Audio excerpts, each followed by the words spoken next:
I was always a little bit skeptical of the Amazon boom, just in the sense that always is fearful when you rely 100% on somebody else's traffic and on somebody else's discovery engine. Like we've kind of seen it also with Facebook right now as the market is shifted a little bit.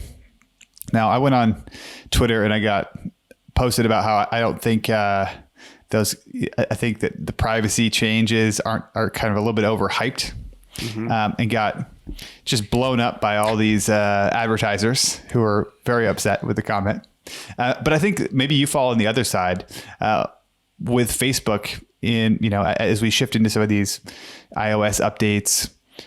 Where do you think Facebook and Facebook advertising is going for e-commerce sellers? I have to preface this by saying paid traffic and Facebook in particular is definitely far outside my area of competence in terms of really getting in the weeds. And it's not my forte, but to just, I would say the same for me, but I think you've got a good perspective because you've seen people using it and you've got a lot of people in your community that are using it. And I think that's more of an interesting perspective to me than like the nuts and bolts of like how it works.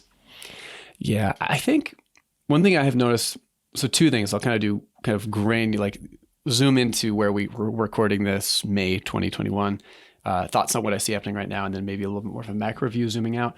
Right now, whether it's people spending a ton of money on ads before the privacy issues kick in or right before they did in hopes of kind of sucking out some of that last return, or whether we're on maybe a stimulus has kind of softened, the world's opening back up, people are spending less on e-commerce and more, and whatever the reason, like I've heard from a lot of people that, especially the last week or so, that things return on ad spend's been way down. It's just been, sales have been down the last month for a lot of people. Return on ad spend has been rough.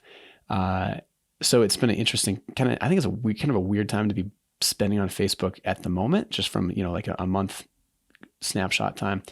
I think stepping back, I think the same thing's going to happen with Facebook, and I don't know to what level the iOS changes are going to hurt ad spend and the ability to target and things like that. I think they probably are. They certainly are going to. The degree to which I don't know, but I think it's probably going to speed up the process, just like COVID kind of sped up the adoption of e-commerce in general. I think the iOS changes with Facebook are going to speed up people's realization that just I feel like 80% of people that are running e-commerce stores, so maybe that's a generalization, but a lot of people are kind of sharecropping in some degree or another. And so you've got public companies like, and I saw all the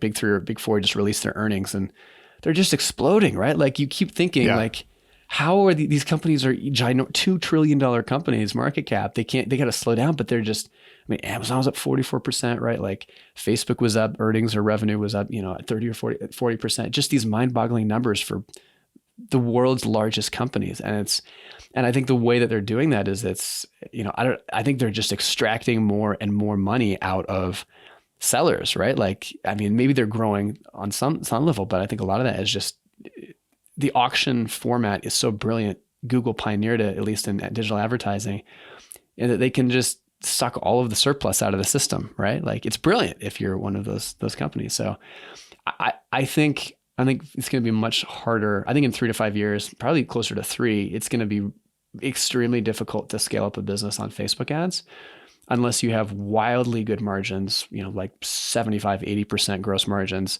or a really high lifetime value. Like I just don't see how you can do it otherwise.